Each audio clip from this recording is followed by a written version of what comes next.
तो मैं तो पूछ रहा हूँ भाई, यदि भगवा रंग धारण किए हैं तो उन्होंने त्याग क्या किया है? कपड़े कोई रंग के पहन सकता है, मान लो काले रंग के जैकेट पहन के आज मेरे विरोध करने थोड़ी आए हैं। ये कपड़ा वो वस्त्र है, वस्त्र रोज बदलते हैं, लेकिन जब कोई चीज़ धारण करते हैं, वो अंगीकार करते हैं, तो वो एक अलग बात है। और आपने अंगीकार किया है तो बजरंग दल के लोग बताएं कि उन्होंने त्याग क्या किया, क्योंकि प्रतीक भगवा है, वो त्याग का प्रतीक है। यदि मैं मैं बयान दे रहा हूँ गलत है तो बताए, वो त्याग के प्रतीक है कि नहीं है? सर्वोच्च त्याग, इसलिए हमारे तिरंगे में सबसे ऊपर वो ही है कि भारतीय संस्कृति जो है, परंपरा है, वो त्याग को सर्वोच्च स्थान दिया है। समाज में भी, हमारे भारतीय समाज में भी त्याग को सर्वोच्च स्थान मिला है। जिन्होंने अब समाज के लिए, देश के लिए सर्वोच्च त्याग किया है, उसको सबसे ज़्यादा सम्मान होता है। ये बताएं क्या त्याग किए। राज्यपाल जी गई हैं तो कहना चाहिए कि अनुसूची 9 में भी उसको शामिल करे। वो आगे यहाँ दस्तखत करके राज्यपाल राष्ट्रपति के पास भेजे अनुसूची 9 में के लिए, उसके लिए भी तैयार करके आए छत्तीसगढ़ के हित में, क्योंकि हमारे संवैधानिक प्रमुख है तो उसकी जिम्मेदारी अधिक है।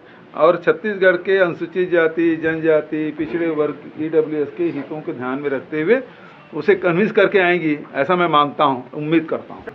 देखिए, उन्होंने कहा फैसला लूँगा भविष्य के बारे में, चुनाव लड़ने के बारे में। आप ज़बरदस्ती घुमा रहे हैं। तो कार्यकर्ताओं से सभी, ये मेरे बगल में खड़े हैं, वो ये सबसे सीनियर हैं मंत्री मध्य प्रदेश में भी और छत्तीसगढ़ में। जब चुनाव लड़ना हो तो कार्यकर्ताओं से पहले पूछते हैं, तो उन्होंने, बाबा साहब ने गलत तय कहा। मैं भी चुनाव लड़ूंगा तो पहले जाऊंगा कार्यकर्ताओं से पूछूंगा लड़ना है कि नहीं लड़ना, भी सहयोग दोगे कि नहीं दोगे। ये तो बहुत स्वाभाविक बात है।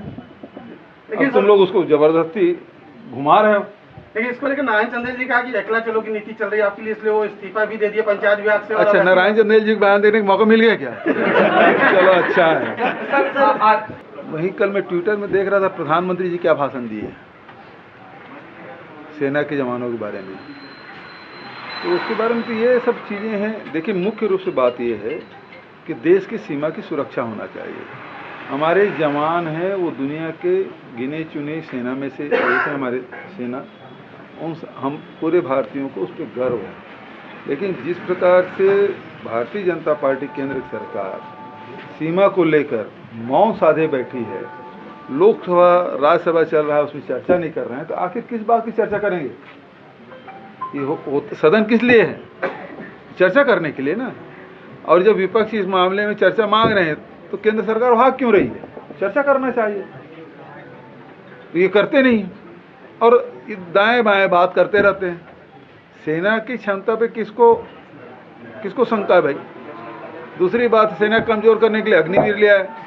4 साल में प्रशिक्षण करेंगे कि वो सीमा में तैनात होंगे और उसके बाद 21 साल के 17 साल में भर्ती हो गए, 21 साल में रिटायर हो जाएगा और शादी कार्ड भी छपेगा रिटायर्ड अग्निवीर।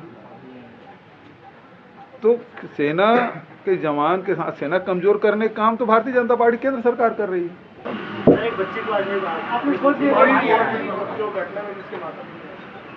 जिनके माता पिता ना हो तो सरकार को ध्यान देना ही होगा। मैंने पुनीत कार्य किया है।